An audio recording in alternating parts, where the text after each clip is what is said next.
নমস্কার বন্ধুরা, বর্ণালীর কুকিং হাউসে সবাইকে স্বাগত জানাই। মাঠে এসেছি দেখতে যে এখানে শাপলা টাপলা হয়েছে নাকি। তো দেখি এখানে ধান গাছ হয়ে গেছে বড় বড়, জমিতে জল ছিল, জলে শাপলা ফোটে। তো এবারে ওই দূরে আছে, ওই অনেক দূরে আছে, অত দূর যাব না। এখান থেকে বাড়ি গিয়ে রান্না জোগাড় করব। আজকে শাপলা রান্না করব ইলিশ মাছের মাথা দিয়ে আর ইলিশ মাছের ঝোল। এখানে বর্ষায় প্রচুর জল জমেছে, তো এখানে পাট গাছ ছিল, পাট গাছ কেটে নিয়ে গেছে। এই পাট খেতে মাছ পাওয়া যেত, অনেকে মাছ ধরেছে, প্রচুর মাছ ধরেছে লোকে। তো এখন ধানের সময়, তাই ধান লাগিয়েছে। অন্য সময় পাট হয়, তিল, সর্ষে, সব রকম ফসল হয়। তো এবার সোজা চলে যাচ্ছি বাড়িতে, বাড়িতে গিয়েই রান্না শুরু হবে।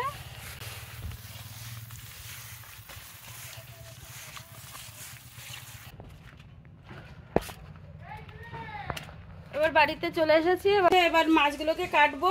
আর এই শাপলাগুলো কালকে তোলা হয়েছিল, এগুলোকে বাছবো। এটা এবার রেখে দিয়ে মাছগুলোকে কেটে নে। এবার মাছগুলো কাটতে বসলাম, এটাকে এখন কাটবো। এর মাথাগুলো দিয়ে শাপলা দিয়ে তরকারি হবে, আর এই মাছগুলো দিয়ে ঝোল হবে। সর্ষে বাটা ও পোস্ত বাটা দিয়ে ঝোল হবে। তো এগুলোকে আমি এখন কেটে নিই। আঁশগুলো আগে ছাড়াই, সব কটা মাছের আঁশ ছাড়িয়ে নেব, তারপরে কাটবো। এর আঁশগুলো ছাড়াচ্ছি। আর চারিদিকে খুব রোদ পড়েছে, এখানে বাঁশ গাছ আছে, তাই বাঁশ গাছের ছায়া পড়েছে, তাই এখানে বাইরে বসে কাটা যাচ্ছে। প্রচুর রোদ আজকে। আঁশগুলো ছাড়ানো হয়ে গেছে সবগুলোর, এবার আমি পিস করব।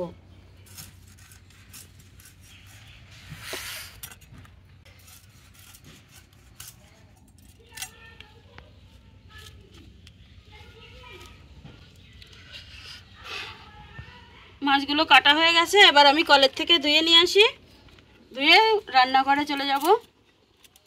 মাছগুলো আমি কলের থেকে পরিষ্কার করে ধুয়ে নিয়ে চলে এলাম। এবার আমি শাপলাগুলিকে কাটবো। ছালগুলো ছাড়াতে হবে।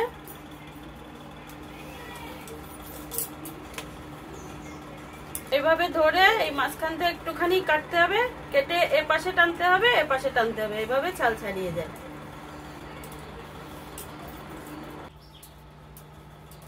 এই সব শাপলার ছাল আমি ছাড়িয়ে ফেলেছি। এবার বড় বড় অবস্থা, এবার আমি ধুয়ে নেব। এগুলোকে জলে ধুয়ে নেব।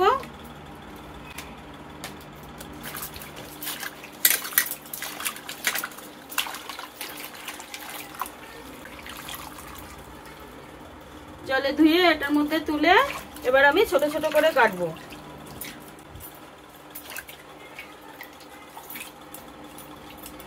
এবার অনেকগুলো একসঙ্গে করে ধরে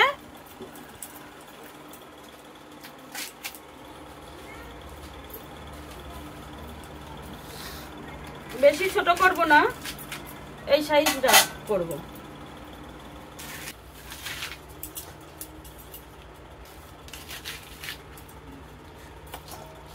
যেটা বেশি বড় হয়ে গেছে,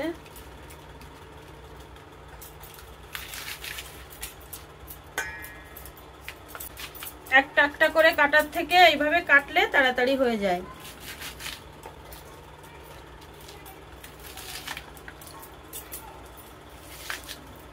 এভাবে কেটে নিয়েছি,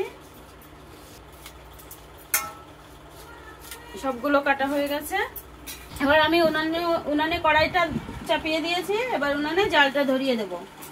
কড়াইটা গরম হতে থাক, এদিকে আমি মাছে নুন হলুদ মাখিয়ে নেব। আমি এই ঝোলের মাছগুলো ভাজবো না, এগুলো কাঁচা রান্না করব। আর এই মাথাগুলো ভেজে নেব শাপলার তরকারির জন্য। কড়াই গরম হয়ে গেছে, এবার আমি কড়াইতে দিয়ে দেব সর্ষের তেল। তেলটা গরম হলে আমি দেব মাছের মাথা। মাছের মাথাগুলো ভেজে ফেলবো। মাছের ঝোলের জন্য আমি বাটবো সর্ষে, পোস্ত, আর এই 4-5টা কাঁচা লঙ্কা, কাঁচা পাকা লঙ্কা, এটা আমি বেটে নেব। মাছের মাথাটা ভালো করে ভাজা হয়ে গেছে, এবার আমি তুলে নেব। এবার আমি শাপলাটা বসাবো। আদা জিরে আর এই 4টে লঙ্কা, এবার শাপলাটাকে দিয়ে দেবো। এতে দেবো হলুদ গুঁড়ো, সামান্য নুন,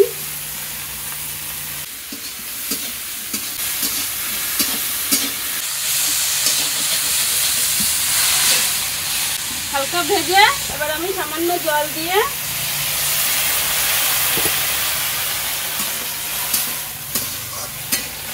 তাড়াতাড়ি হয়ে যায়, তাই মাছের মাথাগুলো আমি একবারে দিয়ে দেবো।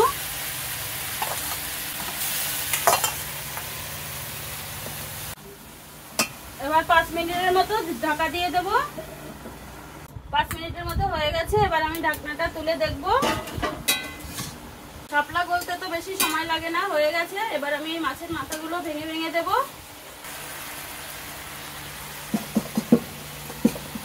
এই তরকারিটা হতে সময় লাগে না, শাপলা খুব তাড়াতাড়ি গলে যায়। তো এটা হয়ে গেছে, আমি প্রায় হয়ে গেছে, আমি এবার নামিয়ে দেবো। আর ততক্ষণে আমি এই মাছের ঝোলটার জন্য এটা আমি মাখাতে লাগবো। সর্ষে পোস্ত আর কাঁচা লঙ্কা বাটা এটা আমি জলের মধ্যে গুলে দেবো। নুন হলুদ মাখানো মাছটাও এর মধ্যে দিয়ে দেবো। এবার এতে আরেকটু হলুদ গুঁড়ো দেবো, নুনটা আমি পরে দিচ্ছি। আর দেবো আমি সর্ষের তেল।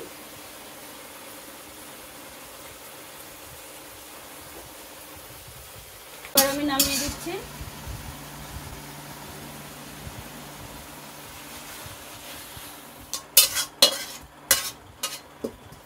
ইলিশ মাছের ঝোলটা করার জন্য আমি সর্ষে পোস্ত আর কাঁচা লঙ্কা বাটা আর এইগুলো দিয়ে জল দিয়ে আর সর্ষের তেল দিয়ে মাখিয়ে রেখেছি। এবার আমি একটু ফোড়ন দেব। প্রথমে কড়াইতে দিলাম একটু সর্ষের তেল, তেলটা গরম হয়ে গেছে। এবার ফোড়নে দেব আমি একটু কালো জিরে। কালো জিরেটা ফুটে গেলে এবার আমি এটা ঢেলে দেব।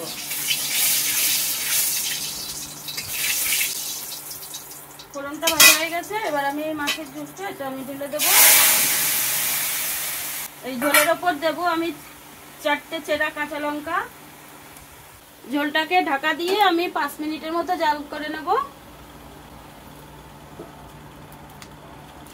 এবার আমার মাছের ঝোলের রেসিপিটা হয়ে গেছে, এবার আমি নামিয়ে দিচ্ছি।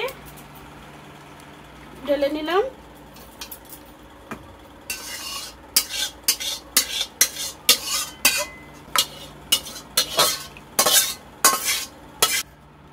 মাছের মাথা দিয়ে শাপলার ঘন্ট আর হচ্ছে সর্ষে পোস্ত বাটা দিয়ে ইলিশ মাছের ঝোল, এই দুটো রেসিপি কেমন লাগলো আপনারা জানাবেন।